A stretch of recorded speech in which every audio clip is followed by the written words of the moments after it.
Come on, be a guest. Alright. If it's just Chang and Denhoff, it's a yap and duet.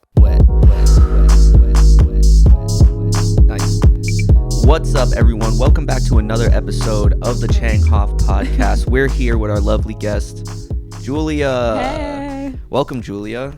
Thank you so much for being here. Thank you for having me. You just made a great song, genre-defining bug pop song. Yeah. It was awesome. We're calling it bug pop. It's a new wave. When you start hearing bug pop everywhere, when you start seeing ladybug and caterpillar music For on sure. your radio.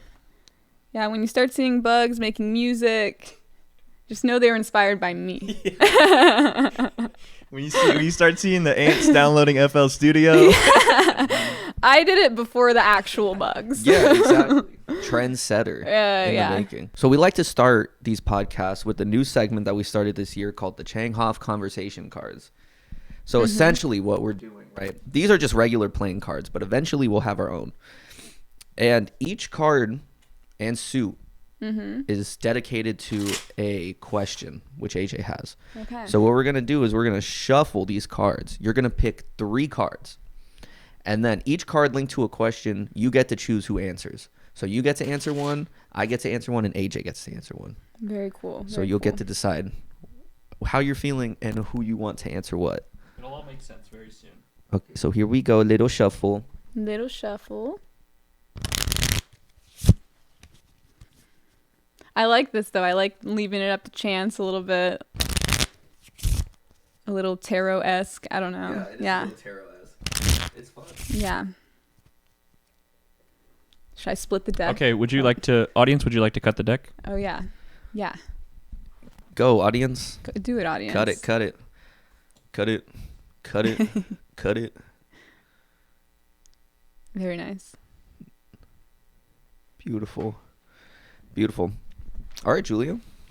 So I just choose any. Any 3. I want one from the top, Okay. one from the middle. That's the last one. We'll do like there. Okay, perfect. All right. So you can read out the number in the suit. Of all the what is cards. this again? A club? That's a spade. No, All a spade. spade. Oops. All All spades. spades. Yeah. Yeah, my bad. Well, yeah, not Man, a club. All spades. Yeah, what does that mean? What is spades about? Spades. So each suit has kind of a theme. So spades is growth. Oh, okay.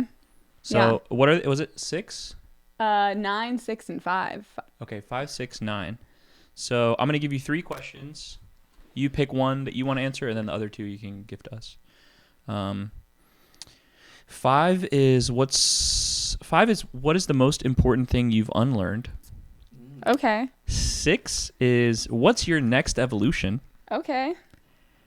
And 9 is what growth have you been resisting? And what growth have I been resisting? Wow. So most important thing you've unlearned, your next evolution, and what growth have you been resisting? For some reason, I want to answer most important thing I've unlearned, but I don't even know what my answer is yet. That just feels like a good question. Okay. I think you next evolution, and you what was the last one? The last one is what growth have you been resisting? What growth have you been resisting? That's Okay. sorry, I don't know. This is how I'm feeling. No, This is how I feel. All right. I want to divvy it up. Take it away, Julia. Take it away. What was the first? It was what am I unlearning, or what have I had to unlearn?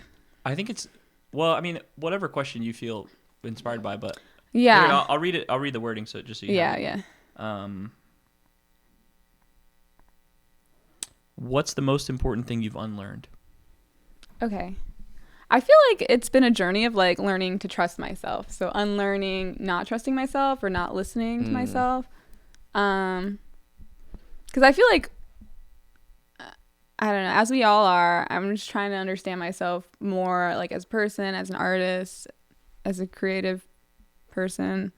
And also just like being human and having a lot of feelings. Like I feel like I am like one person to like almost like talk myself out of the way I feel sometimes. So I think just like I'm trying to unlearn all of that, trying to like really listen. Like you can like listen to your feelings and you don't necessarily have to have dialogue about them in your head. You know what I mean? Yeah, I don't know. Listening to myself, trying to trust myself more, whatever that means. How do you feel like you've been doing at that? Better, worse, same? Better. That's good. Yeah. I don't know. Just like, but I get what you mean, where it's like you feel your emotions, but you don't necessarily have like an intellectualized. Yeah, you don't have to intellectualize your emotions all the time. Yeah, you don't have like a thought. Yeah. Yeah. And then almost by doing that, by like leaving this space, then it all becomes clear, like what it means maybe, or, you know, versus like trying to really like talk about what it means, or, you know, like, why do I feel this way? What is it? What is that? But yeah. I guess just, I'm trying to like quiet my brain a little bit, I guess. Yeah. The noise, you know. The noise, the white noise that is Julia's brain. Yeah. Hey, but it be dropping bangers though. Yeah. These bugs, they love what's going on in that brain of yours. Yeah. Okay, that was good. What's the next question? So Jacob, your question is, what growth have you been resisting? What growth have I been resisting? Okay. I would say the biggest growth that I've been resisting, which I'm trying to stop resisting, I'm like, I'm letting go of that currently, but it's hard, is accepting a boring life.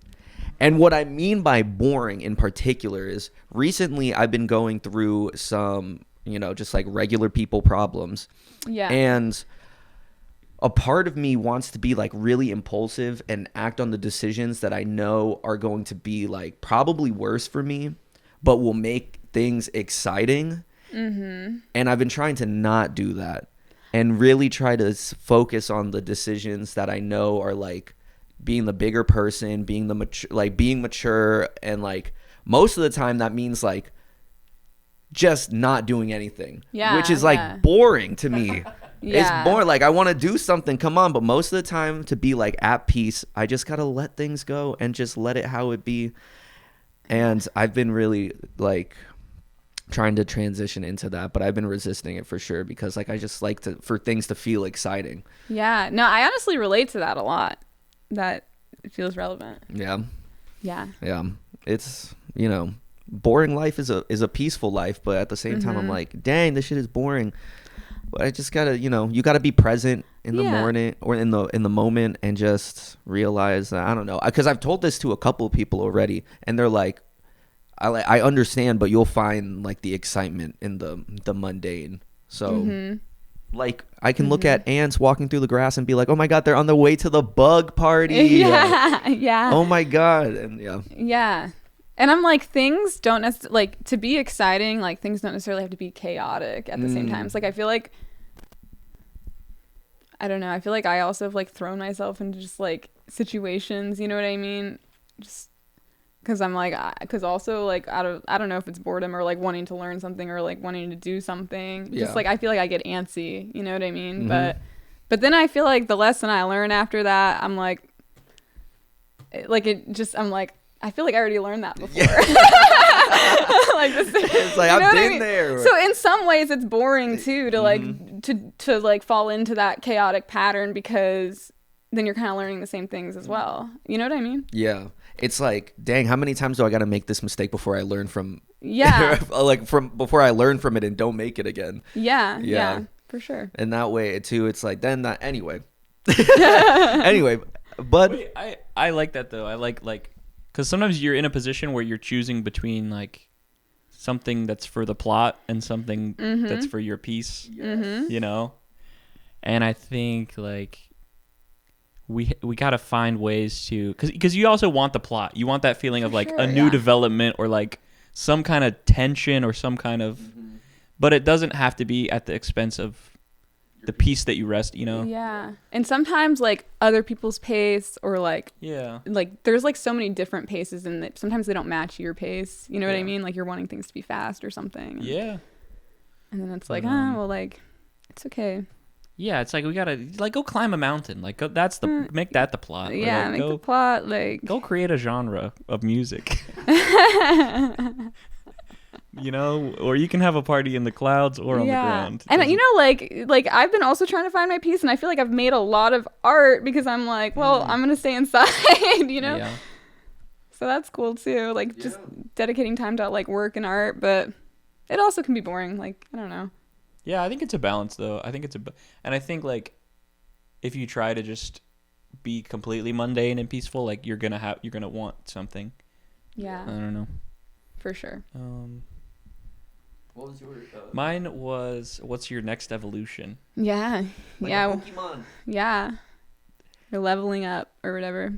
I don't know the level up. Denhoffosaurus. I don't remember the level up sound. What's my next evolution? I guess whatever happens on the other side of making a lot of music and making a lot of friends. Excuse me. I guess my next evolution has a lot of music made. Mm-hmm. And just So whatever is allows for that. Yeah. I don't know. It's kind of just what the result of whatever I'm doing now. Like I don't plan to change what I'm doing in a big way.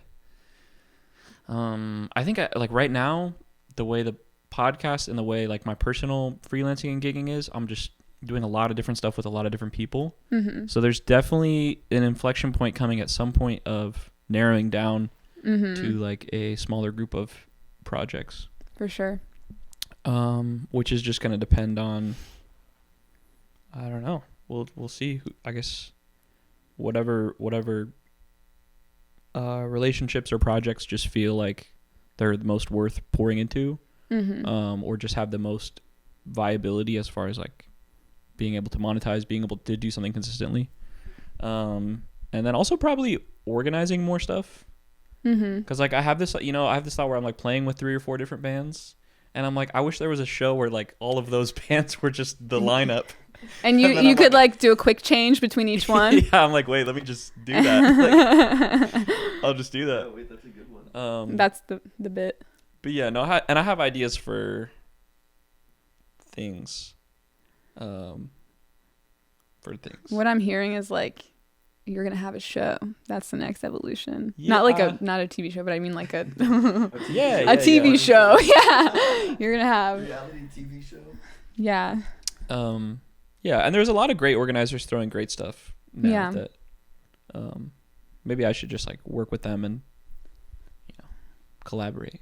But yeah, I got ideas for stuff. I don't know how much I want to say yet because it's cooking, but for sure. We need jam sessions. That's something. Have concepts of that. I think also like when Caleb was on, I was asking about basically like what were your favorite parts about the Berkeley School of Music education system, and like what do you want to bring with you from that? And Caleb was saying they really benefited from songwriting camps. Yeah, where you just like all get together and write songs together. Actually, I think I did listen to that podcast too. 'Cause it's coming back. Yeah, but I would love to do something like that, like some kind of I don't know, camp or workshop or something where like a cohort of people can all meet up and like work on. Maybe everybody writes a song of a given theme or something. I don't know. I got to get back with Caleb and brainstorm more on that. But then I know like other people who are very aligned with that idea that I think if we all got together, like we might even just have all the pieces and just do it. Yeah, I was gonna say that sounds like a whole album. Like if everyone's writing a song. And then it could be like a compilation of everybody. Yeah. Wow. Yeah. Yeah. Very good one. You know. Yeah, but I guess it's only like writing the song. Then you gotta like make each song. Yeah, but if it's like vocals and guitar, that's Yeah. Or even like you throw a show and like record all the live performances, and then that's the prod. Yeah, that's like a whole experience. Yeah.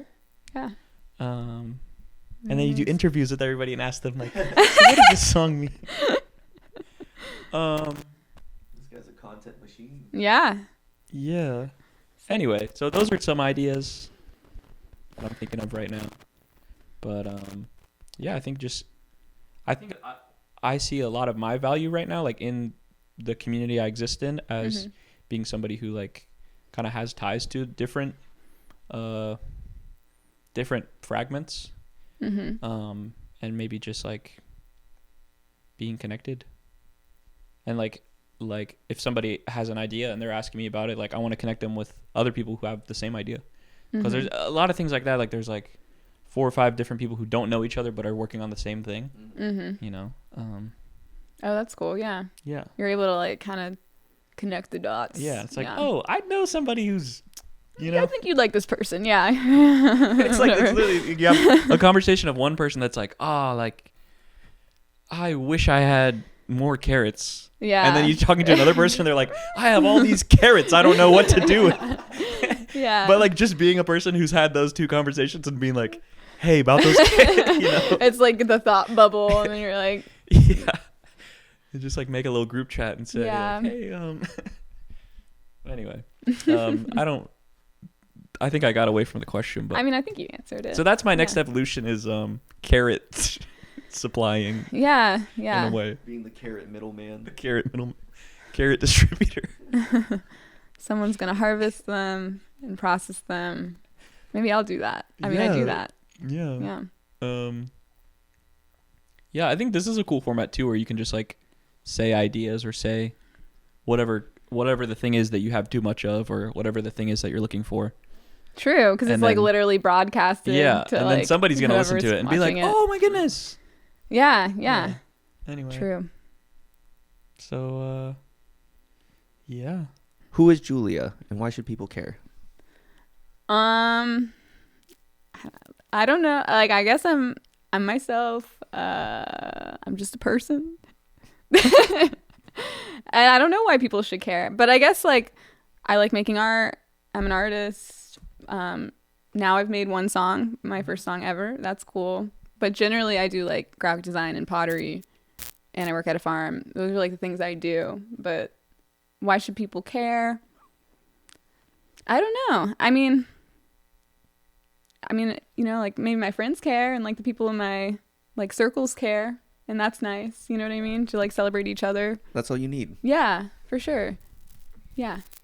That was so cute and wholesome. I was like, I don't know if that answered the question, but. Well, we've known each other for a long time now, all the way back to high school. And I think actually, it's funny enough, I think you're like one of the first people I ever like spoke a word to at Blake. Wow, did you know that? Really? No, I didn't know. Yeah, because I met you. Because we had art class together, like the very first period art class, right? Yeah, but actually, even before that, because I went to a different high school freshman year, but then I applied sophomore year, and you happened to be like someone in the hall that was like helping the people that were applying, like before they went into their interviews. Do you know what I'm talking about? Yeah. I know exactly who you're talking about. Yeah. Yeah, and you were there, and I talked to you, and I remember that for some reason. Wow. Yeah, like that. So that's one of my first Blake experiences.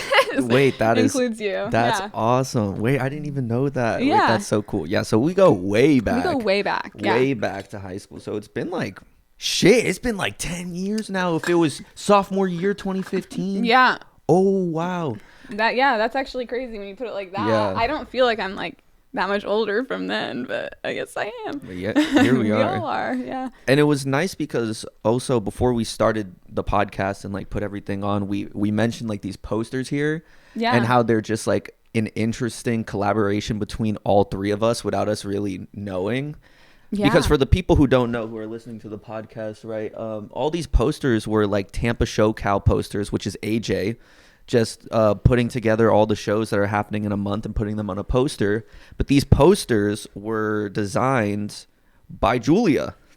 So that's the little collaboration. And then when I got my hands on them, I wanted to use them as like decoration too. So I did like graffiti on them. And so that's all 3 of us. We're up there. All 3 of us. Yeah. And now here's our next collaboration project, is this song and this podcast. So we're happy to have you here. Yeah. Thanks for having me. What else? So tell the people, Julia, about some of the art you've been working on. I know you do a lot of different mediums. Yeah, I do. I do pottery. I do printmaking in different forms. Like I've done like lino cuts, and in school I did some screen printing. And since school I've done risograph printing, which is really cool. Like maybe my favorite so far. And I hope to do more with that in the future. Like I think I am working on a collaborative thing with that. I think that'll eventually be done, so that's cool. I've been vending a lot lately.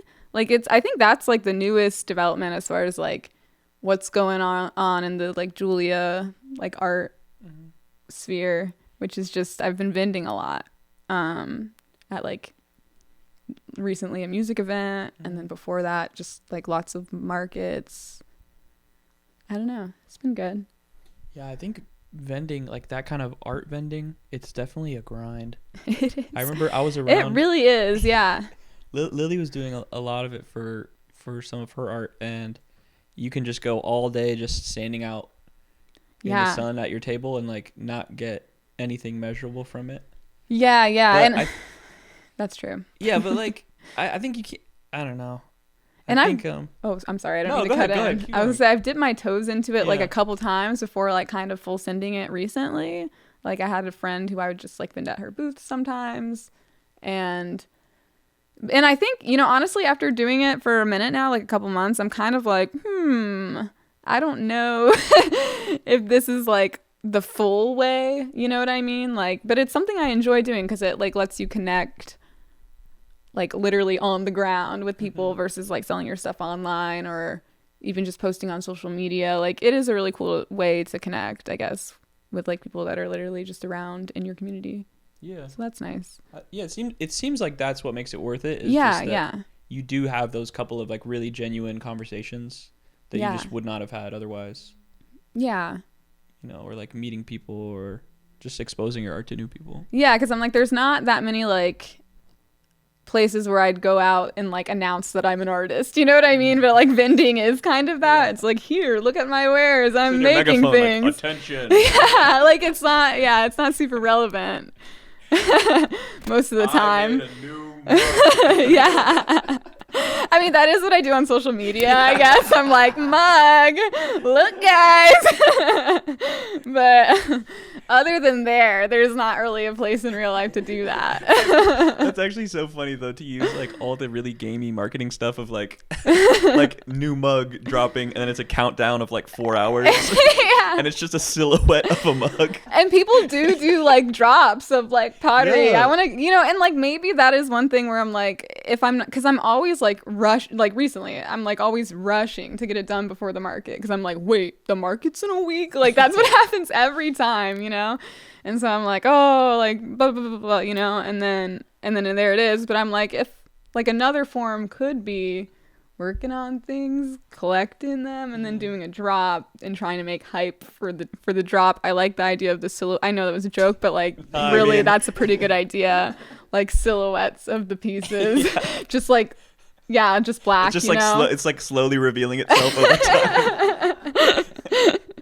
Yeah, I don't know. Yeah, or like if you had a collection of a certain theme, you could have an event themed a certain way, you know, and have like really curate the experience. That's true. Yeah, there's so many things you could do. And I guess, you know, I guess there always just feels like there's a rush, and that's like really, maybe that's something I want to unlearn. We're going back to the first question. What I'm trying to unlearn is like feeling like this pressure or like this, like, I gotta get it done. Like, I don't know. That is like a feeling I have all the time. And it's kind of, sometimes though I have these moments where I'm like, what am I doing? like it's not like, it doesn't need to be that way. It doesn't have to be that way. It doesn't have to be hustle mode all the time. Yeah, like it's a marathon, not a race kind of vibe. And I feel like I'm always like racing somewhere. Just wanting to unlearn always racing somewhere. Yeah. And just like going with the flow. Going on a nice little hike. Slowing down a little bit. Mindfulness. Yeah. Mind hike. Okay, so you said that what you were working on right now is a potential collaboration doing rhino cuts. Is that what you said? That is Rizzo? not what I said, but yeah, I like that. I like the name. The new A rhino cut. Yeah. No, risograph printing. Risograph Or printing. Rizo printing. What is Rizo printing? It's just it's a form of printing, but it's like the machine just looks like a regular ass like copy like printer that you'd have in like an office, you know, one of those like stands. But I think it was made in like, I don't know when it was made, the 90s or the 80s in Japan. and it's like uses, I think, like, I forgot what type of paper, but it makes like masters, and it has ink on them, and it kind of almost like burns it like a screen. So everything is on a separate layer, like in the same way that you do screen printing. Yeah.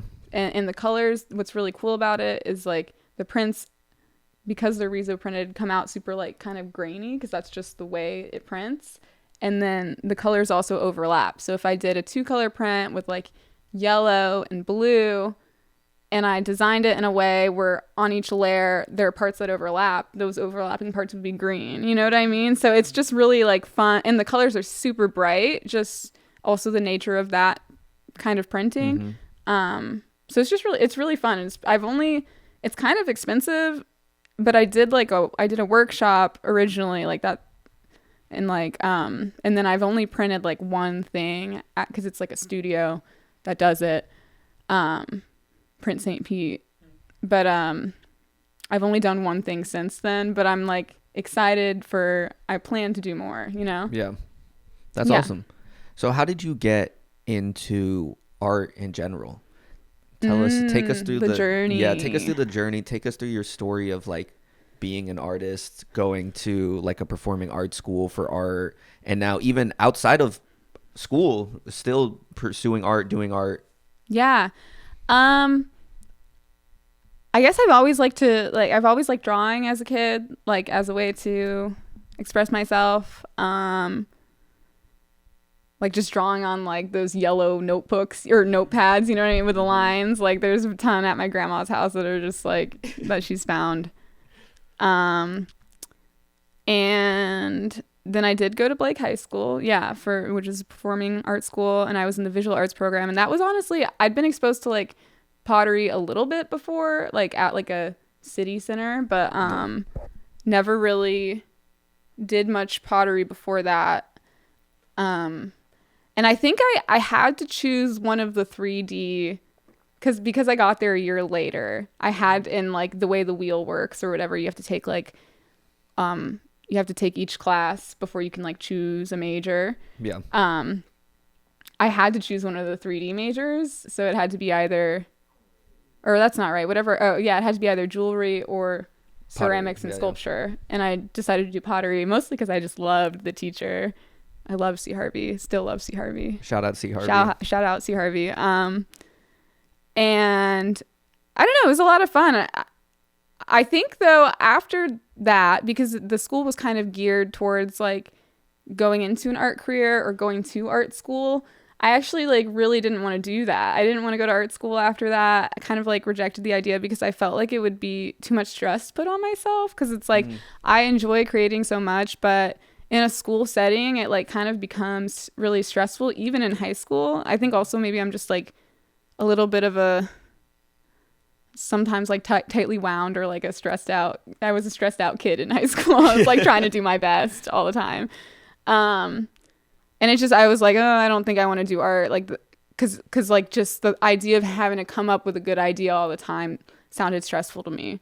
And then I actually went to USF, but St. Pete for, I was doing biology originally, and then like COVID hit, and I had kind of like what am I doing, like moment again. And I decided I wanted to do graphic design, and I changed my major to that because I think when I was in bio originally, I was thinking I would be doing some sort of like environmental science type of thing. But what I found was almost everyone was like prepping for medical school like that. And it was kind of like, I was really interested in what I was learning actually, like just in like a purely like school way.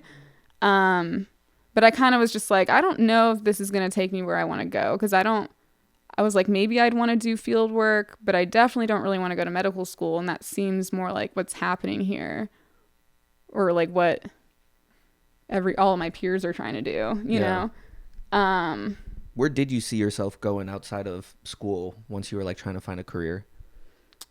I really, at that point, like early college, I don't think I had an idea, but I was thinking like something like environmental research or something sustainability, because that's just like, I don't know, I have an interest in sustainability as a practice. But then I just had a little crisis during COVID and was like, I'm going to do graphic design. Like and that, in graphic design, I kind of, in my head, I was like, okay, like this is maybe like, I don't want to say this smarter, but I'm like, this is maybe like the art major I can like capitalize more off of, if that makes sense. Cause I was like, I don't really want the pressure of always like having to come up with a good idea, but it seems like graphic design, they're also trying to make you not really, you know, like they're trying to harness your creative thinking, but they're also like teaching you like hard skills, which is how to use the Adobe software. and I was like, okay, well maybe that'll be helpful. And then while I was still in school, I was like painting murals and designing for like one of my professors that was there. And then out of school, I did that for a little bit. And then I moved companies and then was a full-time painter for about a year. And then I actually ended up quitting that job to be a part-time farmer. And that's what I'm still currently doing. But the idea there, I think I was just a little tired of the job, you know, the painting job. Like there are like great things about it, and, you know, like working with cool people and, you know, really like getting better at like painting, like increasing that skill. But I think that when you're like doing art as a job and then it's not really your own art, it just like kind of like wears you out in a weird way where you don't want to make art that much. Like I was still journaling probably and drawing and stuff, but I kind of was like, I feel like I just needed to like I just wanted to do something different, I think. And I think that, you know, farming, it's like actually probably more physically taxing than painting, but I'm doing it part-time, and then it just gives me more time to like do my own art stuff. And I'm not like so much in my head about like what I'm doing as my job the way I was before, I think. I don't know. Yeah. No, it's interesting hearing the theme of like trying to manage creating art in a way that, you know, gives you the life that comes from it, but also is like commercially viable in some way. Mm-hmm. You know, like something like graphic design is something that every marketing department needs. It's something yeah. But then also like when you get to the place where you're painting in like a corporate environment, yeah, you know, then you're kind of like, what am I doing? But it's and there's nothing like wrong with it either. I feel like I can get in my head too much about like, what does this mean? Like my place in the world doing this job, you know what I mean? And sometimes it's not that deep, but I think in the end of the day, it just like didn't feel like the thing I wanted to be doing anymore at that time. Like I think I would like to go back to mural painting at some point, you know what I mean? And I would even be open to like working for the same people on more of a like freelance basis or, you know, but I think as like a fullish time job, it was just kind of, I was just like, I'm ready to try something else. Yeah. Yeah. Yeah. I definitely connected to what you were saying about not wanting to pursue like scholarly art, I guess, out of high school. I feel like I was pushed in a way where, you know, I was doing well in the music department, and people were telling me to go audition places and go do a music degree, and I just was not. I just was so scared of the idea that I could go do an audition, and it's a bad audition, and then everything you've done up to that point doesn't matter. Because like you've had a bad audition, so now you're not valuable anymore. Yeah. I don't know. I think I've also tried to find the separation between, you know, doing something in a way that it does create value, but doesn't get so deeply tied to that value that it's scary. Yeah, and I think, I don't know, there's just more stress in an academic setting, I think. Yeah. Like more expectation or something. And it's like, and like I was saying before about like everyone has like a different pace, and it's like I just don't want to stress it, and like the markets and stuff like recently has making me like stressed about my like pace. But I'm thinking like school and even graphic design school, I was like stressed out all the time because it's like, oh, like I would wait to start a project because I'd be marinating on the idea and I couldn't start until I liked it. You know what I mean? And so it'd just be like this whole thing. And then I'd always do the project like last minute, maybe like overdue already. Yeah. You know, and then, but you know, and so I guess starting is always a hard thing, really. I don't know. I forgot I don't know what I was saying there, actually. Yeah, just the stress that comes with having somebody else dictate when something needs to be done. Yes. Yeah. And I think, you know, like, I think unlearning too, like creating from like a place, like learning to create from a place where the only motivator isn't like stress or like having to get something done for someone or something. I don't know. It's not like a grade or money that someone's paying you. Yeah. For it. Yeah. I don't know. Which I'm still working on that. But hey, you're working on it. But that's the important part. Yeah. Okay. So what do you see is next for you? I think like you said, I'm just trying to do the same thing that I'm already doing. Maybe expand the like community of people I do that with. I think maybe making more songs because that was fun. Yeah. Like learning how to do that maybe on my own or collaborating with other people or collaborating, you know what I mean? Like, I don't know. Collaborating again, even, maybe. Who's to say? You're always welcome. Thanks. Yeah, I don't really know what's next though. I think I'm just gonna I think also you said something earlier that was like at some point it's gonna get to a point where you have to then kind of like refocus and pare down the amount of things you're doing, because I think I am doing a lot, like I'm spread a little thin sometimes. Like it's a balance. So I think at some point I'll probably need to like narrow down what I'm doing as well. I don't know. Yeah. But that's it. That's it. Just keep on doing what you're doing. Yeah, keep just on. Getting more refined with it. Yeah. Yeah, more pottery, more prints, maybe more music. We'll see. So what have been some of your inspirations for your art and your creative journey so far? Because it seems like, I don't know, it's very interesting hearing you tell your story about like how you've gotten to where you are right now, and it just always seemed like it was just something that you like to do, so you're like, yeah, I'm just gonna do it.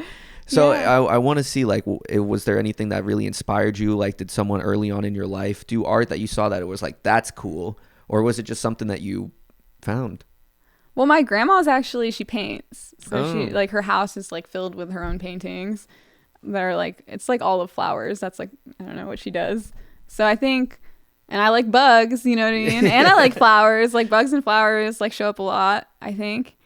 And my parents, I mean, my mom, she does some art too, like visual art, but she also like plays piano. Like both my parents are like more musical, I'd say. My mom is like does both, but I feel like more visual arts like recently she like plays around with that, like watercolor and stuff. And then I'm trying to think, like maybe in like preschool, my teacher was like, "That looks pretty good," and I was like, okay, maybe people. I'm like, yeah, maybe people like this art thing. Yeah, like I don't know. I think it really is though, like you said, like it's just like something fun to do. Like takes my mind off of things, and it is nice when people like it. I mean, it's okay if people don't too, though. You know what I mean? Like either way, like I like journaling and like drawing in my sketchbook, and a lot of that stuff like probably no one will ever see, or like they'll see a very curated version of it if I like make a collage or something. But I don't know, it's just, I think it's good to express yourself, and maybe visual arts is like the most comfortable way for me to express myself, just because I've been doing it I've been drawing my whole life. But yeah, but obviously there's so many ways to express yourself. I don't know if that answered the question, but yeah. So early inspirations, you came from a pretty creative family. Yeah, maybe. Yeah, in some ways. And then any like artists that inspired you or inspire your aesthetic over time? That's a really good question. I feel like I don't know. I mean, there's like a lot of great artists that I like, but I'm like, I can't think of any. off the top, off the dome. Yeah. Trying to think, like, there's like definitely people I follow on Instagram that do pottery that I like and that are like using underglazes in a similar way that I try to. I mean, like, social media is cool as far as like seeing different artists. I guess a lot of my friends honestly are inspiring to me. I don't know. Yeah, a lot of my friends, like, I have, like, they all post their work online, and like, I don't know, sometimes we all get together and hang and do like parallel play with different friends who do art. Yeah, so I guess that's who is most inspiring right now. Yeah.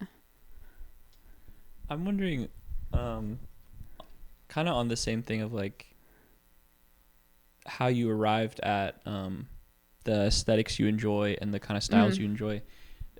What about any maybe like movies or shows or cartoons or books, or was there anything like along the way growing up that stuck with you as far as like visual inspo? Yeah, just an aesthetic anchor point that you're like, oh, this is a really cool. I'm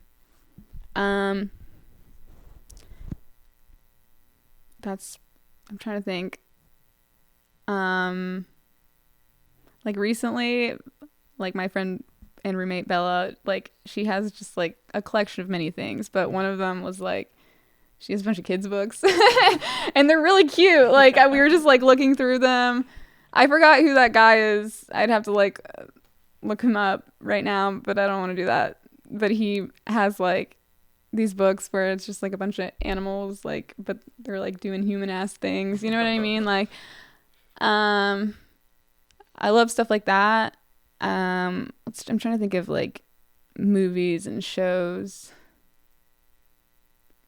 I definitely like I love stop motion. Like I don't know, like I used to be like obsessed with Coraline just as like a thing. I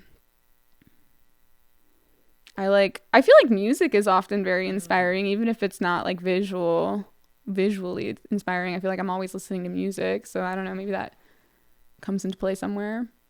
I feel like I envy people who make visual art because you can listen to music while you work. Yeah, true. I feel like if I'm mixing a song, you got to start like you got to you have to have a slideshow so you can like experience the opposite, a slideshow of art. Well, but there is a thing people do. There's a thing in studios where people will play movies on silent.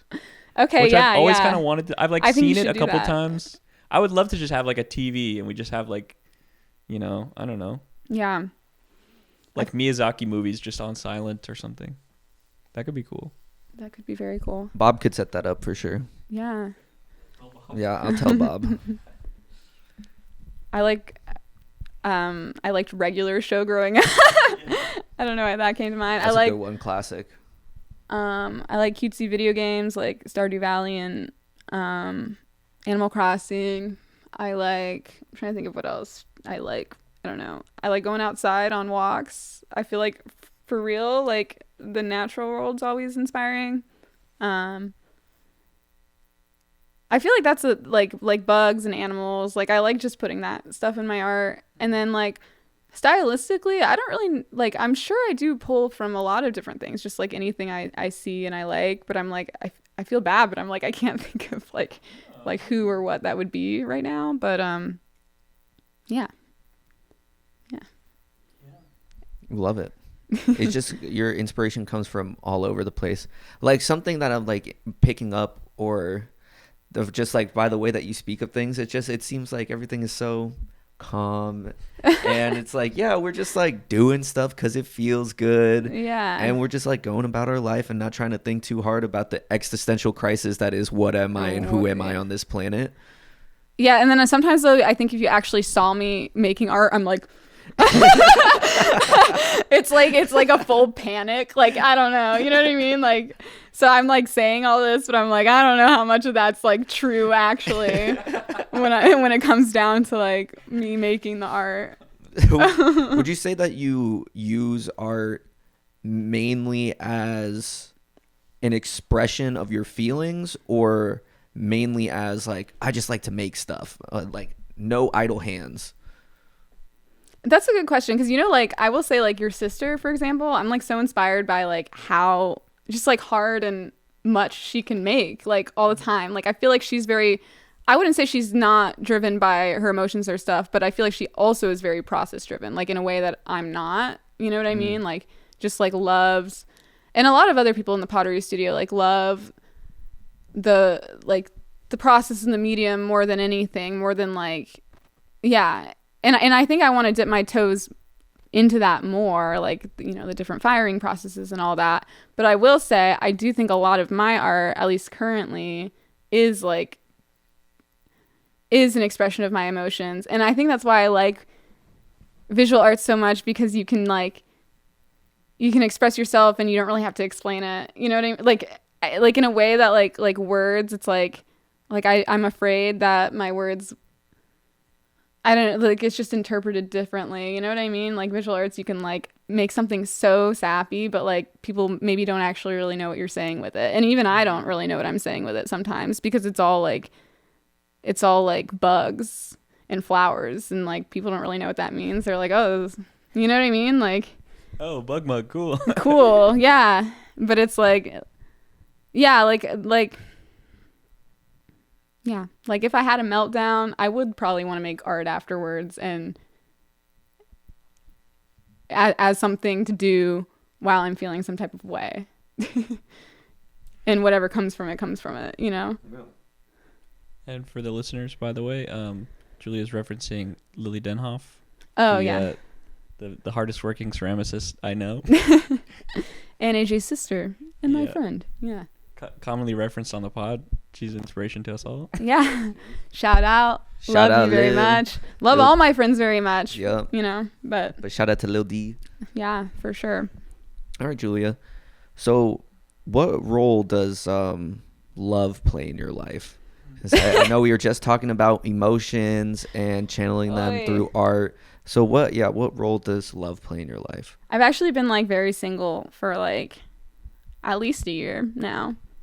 And I was in like a 3-year relationship with my ex-girlfriend, and then, like, got into something, like, right after that for, like, about 6 months, and now I've been single since then. So I guess it's like, but I still have a lot of emotion, and, like, I have a lot of fulfilling friendships, and I've had, you know, crushes that, like, come and go and are strong, and then, you know what I mean? Like, I don't know. It's still, I think it's just been, I think my time single, though, has been really, like, good for me, probably, even if I have been, like, kicking and screaming through it, like, a little bit. I just think. Yeah, why do you say that?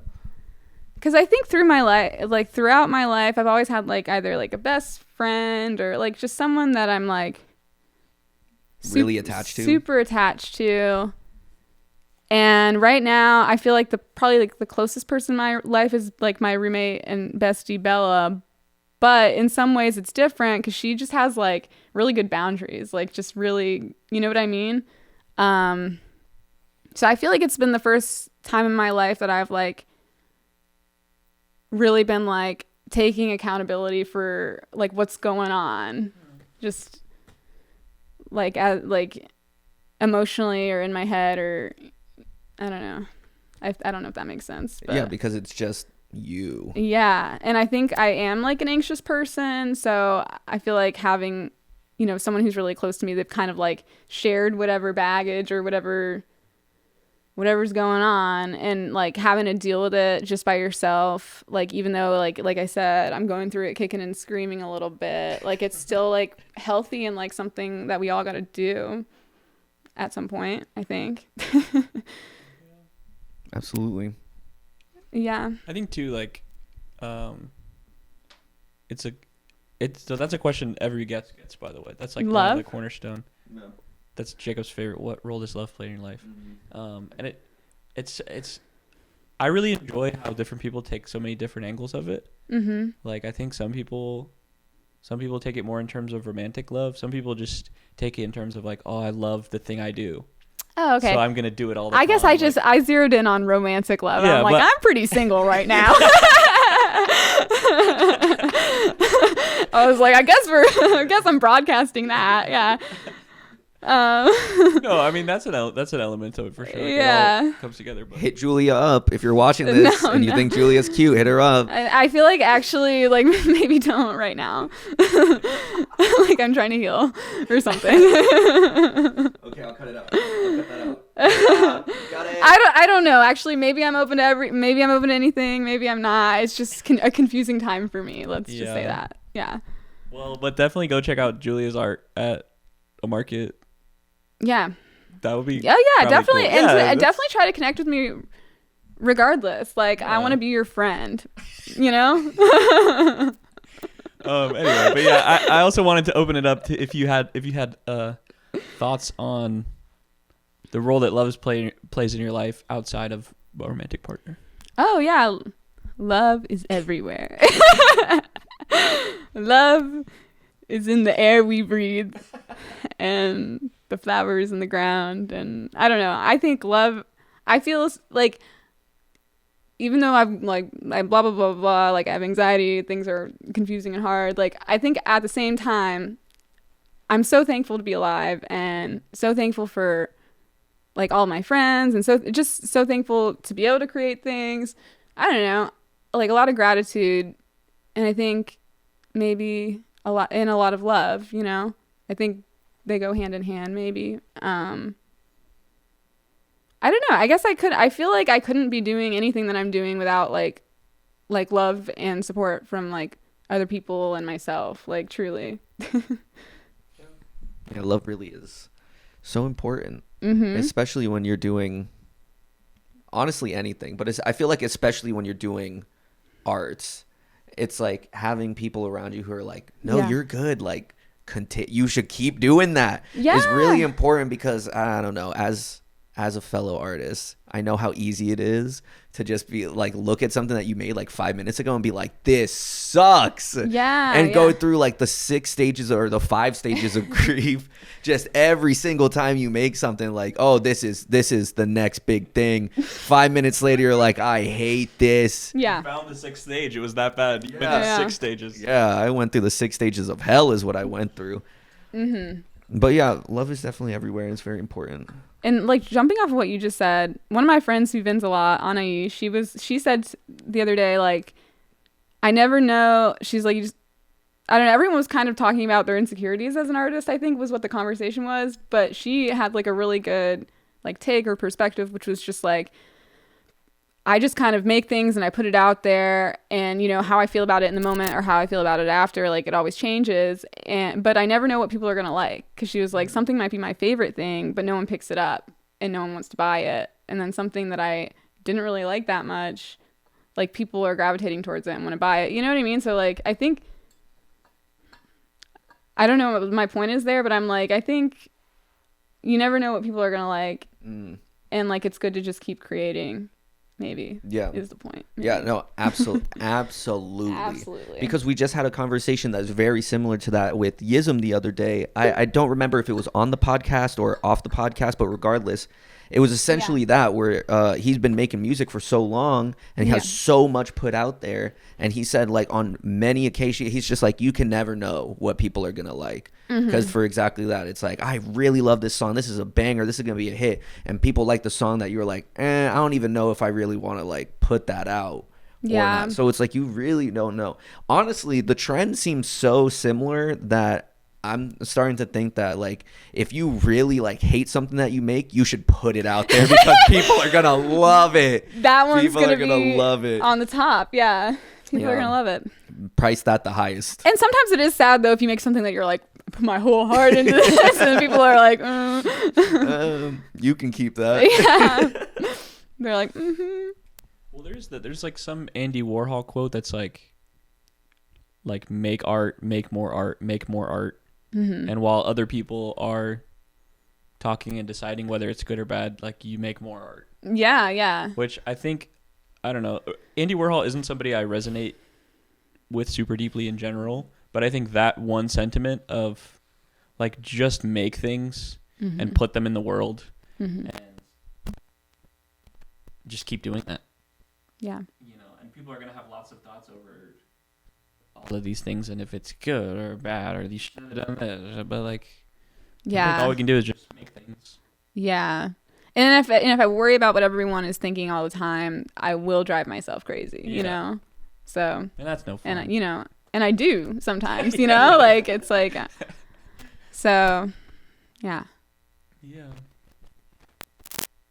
But yeah, and I've definitely really gravitated towards the idea of just making a lot of things because I think it's something that we can control as people who make things. You can make a lot of things.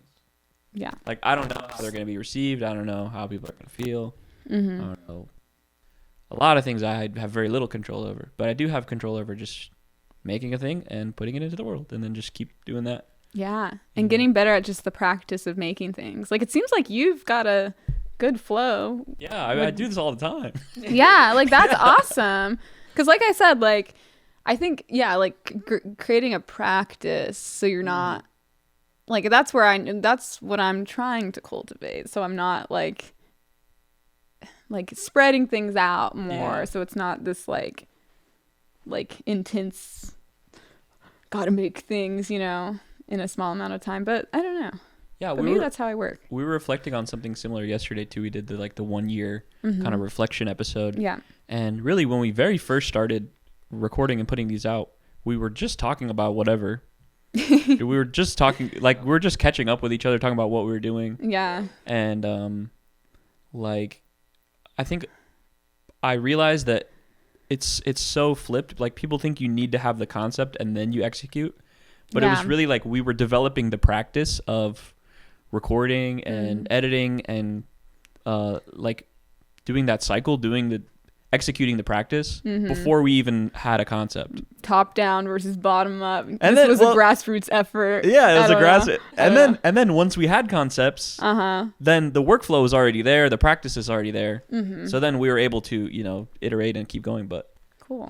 Yeah, I think the practice comes before the. I'm trying to think of another P word, so they're both P words. But practice comes before the play. Yeah, I guess. The party. The party, yeah. The bug party. The bug party. Which you guys are invited to on March 28th at Bananas Records in St. Petersburg, Florida. Yeah. Be there or be square. I'll be there. Julia will be there. Because now I'm on this track list. Yeah, now you're on it. Yeah, you're part of it now. You are part of it. All right. So is there ever a time, Julia, where you didn't do art? Maybe it was like not a priority for you, or you just like found that you weren't liking it at a particular moment, so you kind of stopped.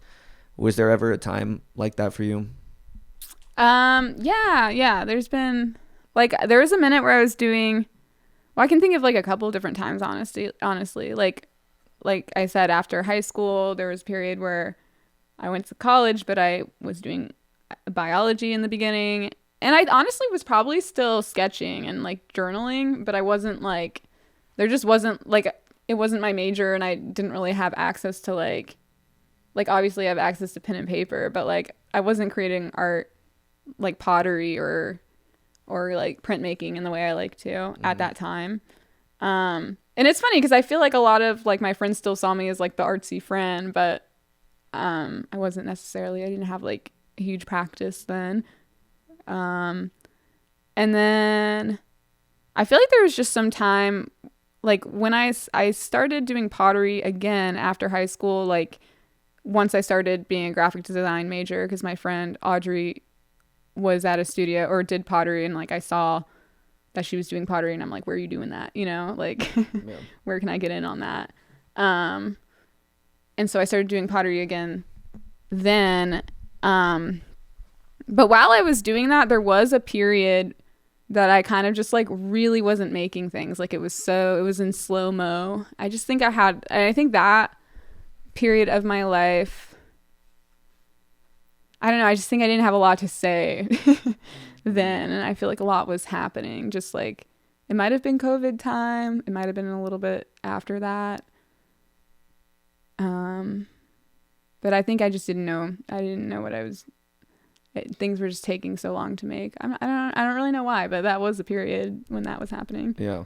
I like the way that you put it, though. It's like I just didn't have a lot to say, because sometimes that's just it. Like, you're used to doing something a lot or expressing yourself in a certain way, and just sometimes you have moments in your life where you just don't have a lot to say. Yeah, or like maybe a lot was like hitting me at the time, and I like wasn't able to like transmute that into art or process it. Like I just like it wasn't happening then. Yeah, just wasn't ready, wasn't time. Yeah. Whatever the reason. Yeah. I don't know. Yeah. How about y'all? Any times where you stopped making art for a while? Ooh, for sure. Many times. Because that's a good question. Because I don't know. I like think about like the pressure to create. You know what I mean? It can't like always happen. Yeah, it's true. It can't always happen. And you know, I feel like we've interviewed some people where it's like, no, never. Like, I've been doing this every day for my entire life, and I love it. I would never go, like, if I don't do it, like, definitely. But I was not there, because obviously, like we said at the top of this episode, we all went to the same performing arts high school together, and I was also in the visual arts program with Julia. I was doing photography, and the reason that I was doing it is because my parents like got me a camera like in middle school, and I was like, oh, I like this is fun, and I went for photography. But then definitely after high school, I had no thoughts of doing art at all. I was like, this is kind of just like what I did in high school, and that was it. But I didn't really have like a plan, and didn't really make anything probably for, I don't know, years after that.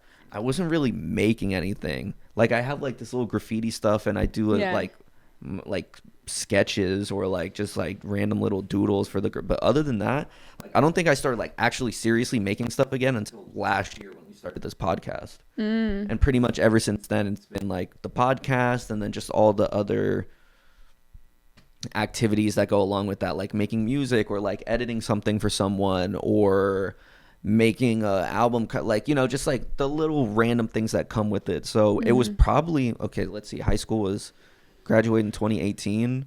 Yep. Started this podcast, yikes, 24. So 6 years. Yeah, so like 6 years where I just didn't really make anything. Wow. Yeah. Wow. Well, do you think you were like burnt out after high school, or you just think you were just on a different journey? Like, I think it was definitely both, because like the pressure to do something that I like really like to do, and like was art, and like the pressure of like having to do it and also do it for a grade was just like really hard for me. And so like, I gave up while I was still in high school. I was like, whatever, I already passed. Like, I don't need to do this anymore. Yeah. So I was definitely burnt out. But then also, like, I don't know where I saw my life going. But yeah, it just like creating or like being an artist or a creator of some sort just like wasn't really in my head at that point. I was just kind of going along with it. Yeah. How about you, AJ? Well, I just want to say my thoughts on that first, but it is a similar thing, I think, to like when you have to consistently read books and be graded on your understanding of them and like your interpretation of them as literature. It kind of sucks the fun out of it. Yeah. Like, I could see that being similar with having to take pictures with certain principles in mind to get a grade. Yeah. Can be less fun. And yeah, too, like there have been a lot of artistic opportunities that come indirectly from this. Like when you and VY got to do that mural at Bananas. Yeah. Oh, cool. Like you painted a mural. Like, yeah, I forgot about that. Hell yeah. You did. It's there. But yeah, it's cool. I'm excited to see what other kind of spin-off opportunities. I guess like my early life, I wasn't really. Like, I guess I started playing instruments in, like, middle school, but I wasn't really, it definitely wasn't an artistic practice. It was, like, you know, I would, like, learn a Frank Ocean song and then be like, okay, cool, I know that Frank Ocean song. Like, I was always listening to a lot of music, but it wasn't, like, I guess I started making beats, though. That was definitely So from then all through high school, doing the performing arts thing, playing lots of instruments. Mm-hmm. And then throughout college, I really wasn't doing that much music. Mm-hmm. Just because, I was doing my classes and trying to maintain a social life, trying to stay warm. Oh, yeah. You're in the cold. Trying to stay warm in the winter. Wow. Trying to stay, trying to take my vitamins and fight off that seasonal depression. Oh, yeah. Trying to soak in the sun. Was there Yeah. any sun in the winter there? Sometimes not for No. weeks at a time. Oh, my goodness. Sometimes you go 12 days, no sun. Ooh. Can you believe it? Yeah. Just too many clouds. No, too many. actually. Yeah. Yeah, I definitely went long stretches of my college experience without creating things or just not to the extent that I've maintained at other times. But I did have some good experiences. I played in some bands. I made a lot of beats for a lot of rappers. That's cool. That was cool. I definitely am the product of, a lot of that time of, lots and lots of rehearsals, playing bass, and lots of just making 10 beats and keeping the 2 that are good, and then the next day making 10 beats and keeping the 1 that's good, and then wow. Yeah. But yeah, Oh, sorry. No, go ahead. I would say that's cool, like making a bunch of something and not getting too attached to like just kind of seeing where it goes and then choosing the best at the end. Like that's cool, because I feel like with visual arts, it's like you can still do that, but like once you're like carving into a pot, like you've kind of committed. Yeah. You know what I mean? Like, I don't know. Like you can do iterations, but more in like the beginning phase, I guess, of things. I don't know. So that's cool. A cool way of working. Yeah, I think too, like, a lot of my formative learning as like a person who made music was coming from like hip hop production. It was, like, that kind of subculture, and like looking up to a lot of those people and watching a lot of that side of YouTube. And there is kind of a grind, hustly mentality about it, where like people will brag about, I made 100 beats every day for or like I made 50 for this artist and sent it to them, and they made 50 for this heavy artist lifting. and sent it it's know. Like but I think as much as that can be toxic, it can also be fruitful to maybe not commodify the things you're making, but just measure them, and create that practice, create that work ethic. For sure. Yeah. That's really what because when you do have those like new concepts, or you do have some kind of new input for inspiration, like you have that practice, or you have just like the experience and the fluidity and knowing all the keyboard shortcuts and yeah, but definitely the times where I was not making music weren't as fun as the times that I was. Yeah. I did have great experiences though, even in times I really wasn't, like every once in a while, just having a little setup in my room and making a song with a friend that had never done that before. And it's just fun. Like, yeah. And then put it on SoundCloud, and then they're going and showing their friends, I got this song on SoundCloud, like check it out. That's awesome. Yeah. We actually I had this one song go viral my freshman year at college. Really? Yeah. What was it? It was so basically. Can you like sing a little bit of it, maybe? Yeah, I can. Well, I'll tell you the backstory. Yeah. I'll play it for you later. But, okay, cool. Basically, like our college orientation was run by this person named Josh McKenzie. I was like, all of our emails about what you need and what day this was, like, all of micro those emails, celebrity, or at the end it's signed. Yeah. Josh McKenzie, whatever, student advisor or something. And I didn't know who this guy was. I just got all these emails about what I needed to bring to different orientation things. But so one day I'm sitting in this orientation like lecture where they're telling it, not lecture, but like big meeting where they're telling us about what you need for this day and this day. And I just had like this little song idea. And my friend, I made it with Taj, I met him the same night we made the song. Okay. But I met him, I was like, I have this idea. He was like, oh, I'm gonna make music. And then we made this song and put it out. And I like just showed it to my friends I had made, and like our group counselor. And then they had like sent it to all the other counselors. All the other counselors sent it to everybody in their groups. And then, Word spread. Yeah. So I had a little like SoundCloud mini viral moment. That's fun. But it was fun. It's funny being like a campus micro celebrity for a little bit. Oh yeah. Wait, was the song about that guy? Yeah, the song is called Josh. Okay. Maybe I don't know if I'm. Josh McKenzie, feel like Josh McKenzie. Josh McKenzie, feel like Josh. Yeah, that was a banger. Don't you have like a newspaper clipping? Yeah. In your room? Yeah, like there's like the school newspapers were like writing articles about it. That's like awesome. Honestly. I did eventually meet him too, and he was like, I was so scared I thought it was a diss track. But we're actually just talking about how sweet he is. Oh, okay. It's like Josh McKenzie. I feel like Josh McKenzie. See me smiling, man. I feel so friendly. Who do you think was more nervous to meet who? Were you more nervous to meet Josh McKenzie or him to meet you? Both. And was it like a magical moment when you guys finally met? Like, not really. It was pretty awkward. Okay. Well, yeah. I think he was a little uncomfortable with attention. Yeah, that's fair. But I'm sure like that's like a great story for him, you know, and for you.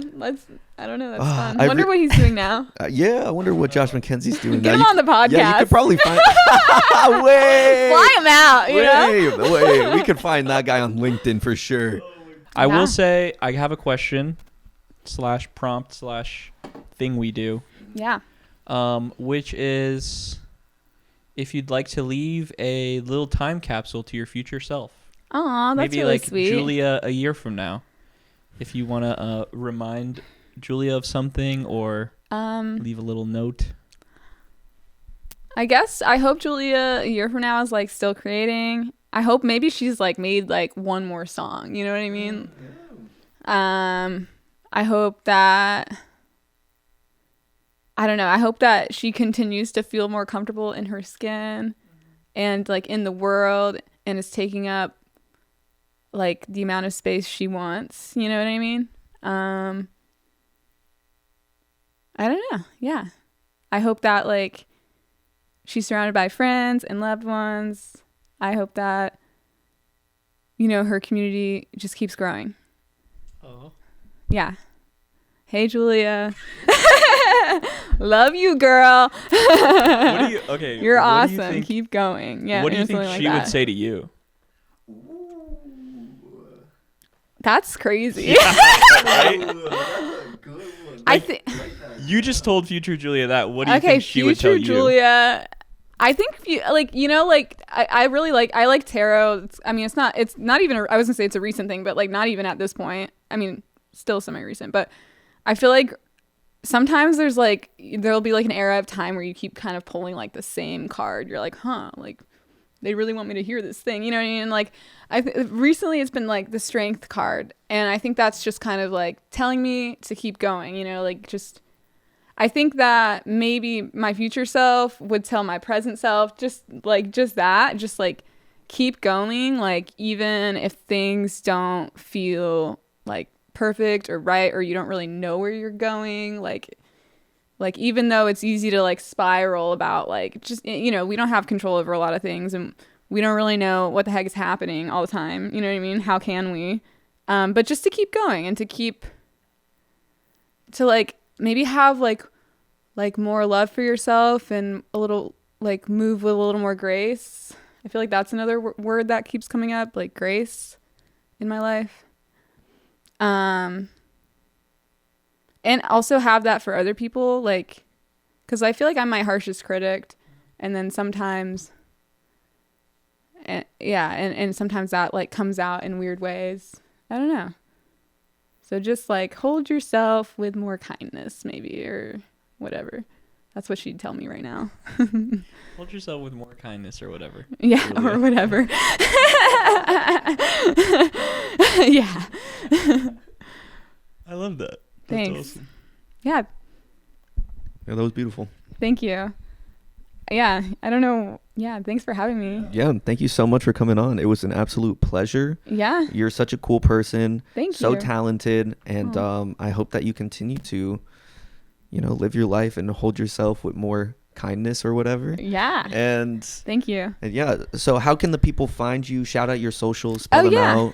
Okay, so my art, well, I post my art on both my accounts, but like my personal account is technically I don't like milk with an underscore between each word. I underscore don't underscore like underscore milk underscore.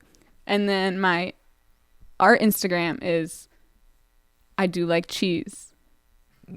Yes. At I underscore do underscore like underscore cheese underscore. I think there's an underscore at the end. Yeah, so that's where you can find me. And it's true I don't like milk, but I do like cheese, but I do like oat milk. And I did just like eat a bunch of cream today. So it's like it's not fully true actually. But I don't really like pour myself a glass of milk like ever. Yeah, I it's a haven't guideline. It's not a hard law. And that's like a lot of things in my life or like just in general. I'm like, there's always a gray area. You know what I mean? Like things are not black and white. I might not like milk and I do like cheese, but that's not always There's true. a lot of wiggle room in the middle. Yeah. But that's where you can find me. Those are my socials. I post my art on there. I hopefully will have a website at some point, and probably that would be like when hypothetically I do have. Oh, future self would tell me to start working on your website, Julia. That was what she would say as well. Yeah. Big. Yeah. Anyways. Cool. That was it.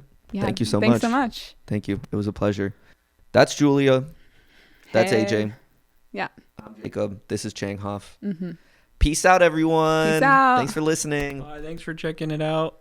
Yeah. Like, comment, subscribe, all the YouTuber things. Mixtape release March 28th, 2025. St. Petersburg, Florida. Bananas Records. Be there or be square. And if not, if you're not there, go and listen to the mixtape anyway, because it'll be out by that time on all streaming services. Mm-hmm. Yeah, that's it. That's enough. Bye. Bye. Bye. Boom, boom, boom, boom, boom.